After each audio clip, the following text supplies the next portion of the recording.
Hi everyone, today I'm here to talk about Madhouse at the End of the Earth, the Belgica's Journey into the Dark Antarctic Night by Julian Sancton. That was a bit of a mouthful for the title there, but so I'm actually not sure if this is pronounced Belgica.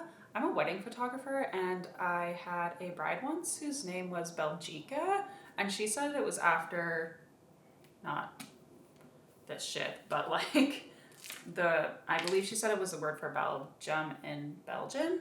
I didn't look up whether that's true or not. So I'm not sure if it's pronounced Belgica or Belgica, but I'm just gonna call it Belgica because that's easier for me to say. And yes, this is a book about the Belgica, which was a ship from Belgium sailing to Antarctica, trying to find the southern magnetic pole, but also just to get as far south as they could, to make another world record, to do a lot of scientific expeditions like collecting plants and animals and anything that they could along the way as well to kind of further science along. It was originally just supposed to be an expedition to the south. Wow, it got really cloudy outside. Sorry guys, the color changes in this video are probably going to be crazy. I still don't have like a studio light or anything to help light up the area, and I've been in the last year and a half I've moved 3 times, so that might not be happening anytime soon until I settle somewhere. But anyway, sorry about the color changes. It just got like way darker and way cooler in here because clouds cover the sun. So anyway, back to Madhouse at the End of the Earth.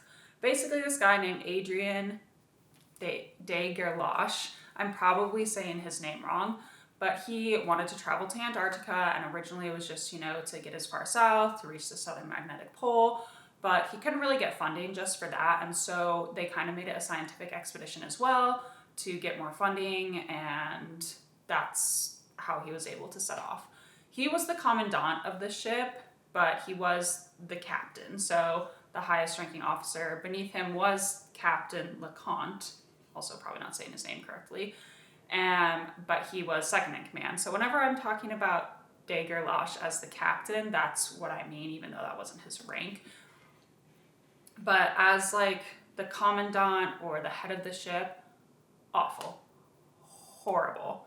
Like he couldn't control his men, and I just did not like him. He wanted to do this trip, and I get, like, he's like, for the glory and the blah and the greatness, and like I totally get that, like that's cool and all, but they reached Antarctica way later than they anticipated, and the men were like, we should go back, like we don't want to winter here, we don't feel like starving and getting all these health issues. And he was like, yeah, okay, so I'm just gonna keep sailing south and tell them that we're not. And I was like, what? So de Gerlache, the commandant captain of like the whole expedition, a-hole. I thought he was a horrible person. Like, I don't care, like if you want to go risk your life reaching the southern magnetic pole, be my guest, but don't risk the lives of everyone on your ship, which is what he did. And I was actually shocked that not more people died in the book. One person ended up, sorry, there are going to be spoilers, I'm sorry, so I should have prefaced with that. Just to explain my thoughts about like the book and this journey. So one of his men did end up dying. He did have, I believe it was like a heart condition as well, so that obviously wasn't helped by the cold, but probably if they had, turned around and gone back to somewhere where it was warmer for the winter, he probably would have at least lived longer. I can't say like how much longer he would have lived, but being in the cold didn't help him. Excuse me. There was another man who went insane during the winter while they were stuck there in the ice, like no SHIT, right?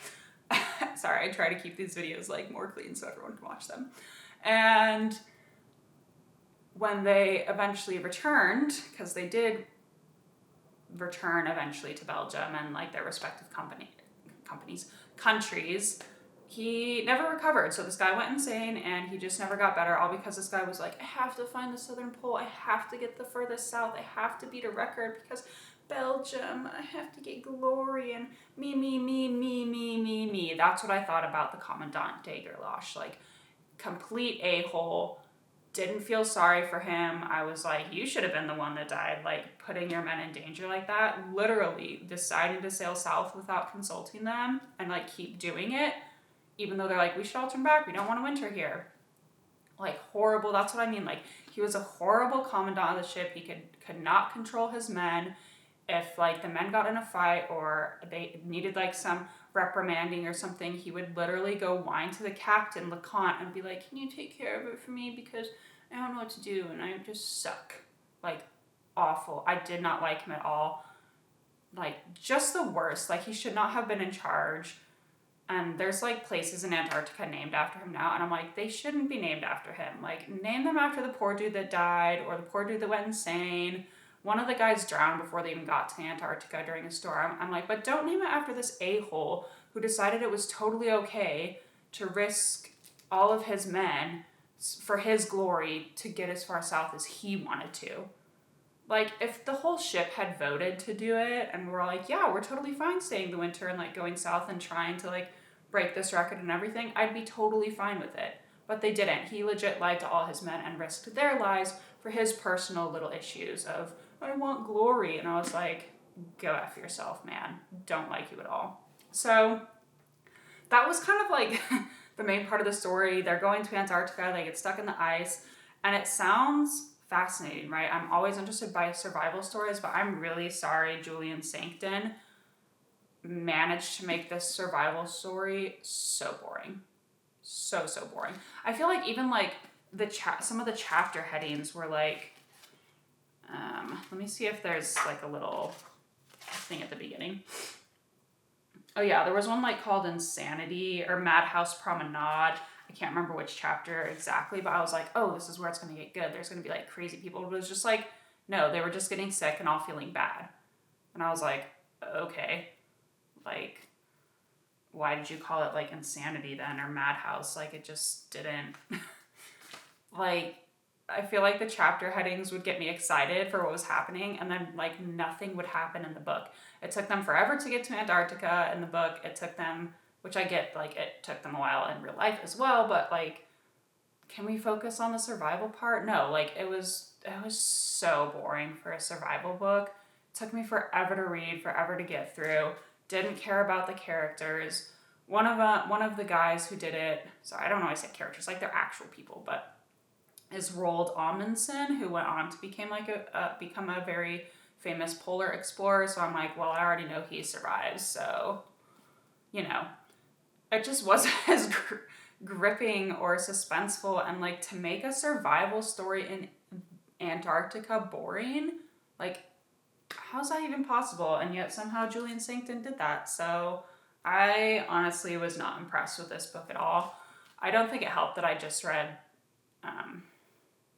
King Leopold's Ghost. And he was king when this was happening, which King Leopold's Ghost is all about Belgium committing genocide in the Congo.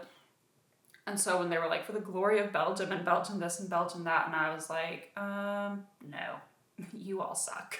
So yeah, that was kind of hard for me to, but like at the beginning to even be interested in like the whole expedition and the idea of that. It did mention the Congo a couple of times in the book, which like good, but also like completely missed the point that there was genocide happening there while this, at the same time this story was happening.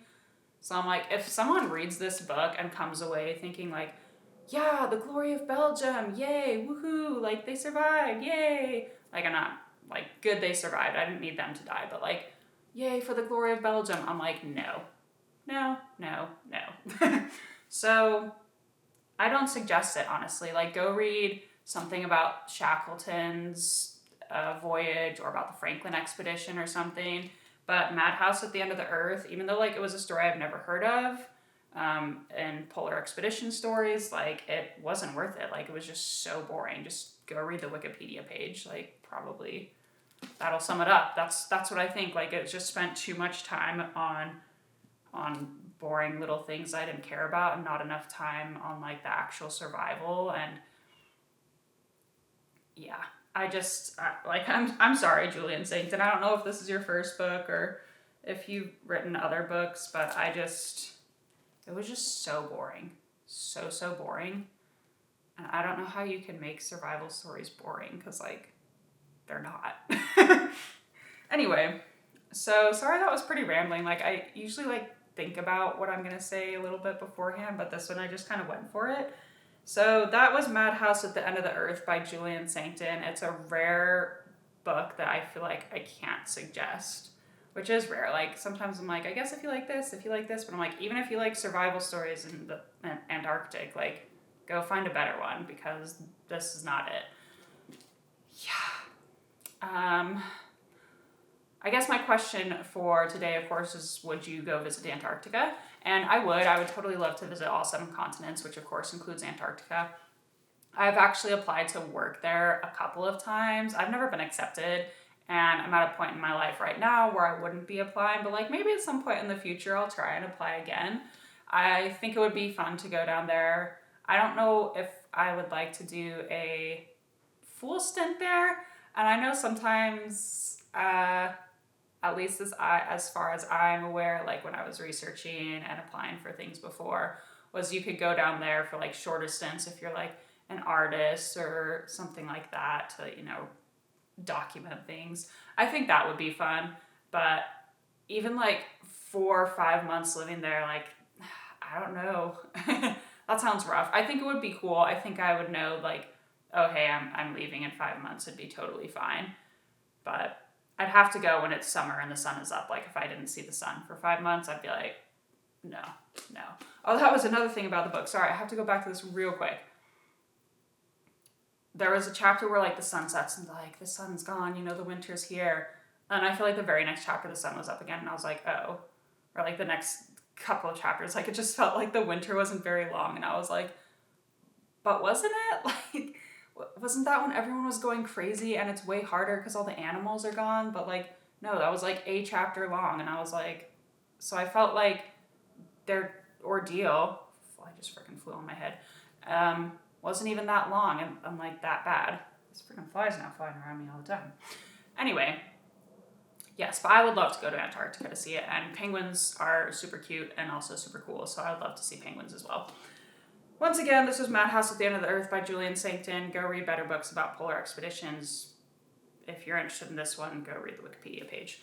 And yes, thank you for listening. Go ahead and like if you want, subscribe, comment down below. Would you like to travel to Antarctica?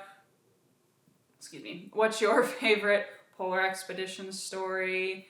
Once again, sorry for the changing and varying lights in this video. But thank you so much for watching, and y'all have a great week.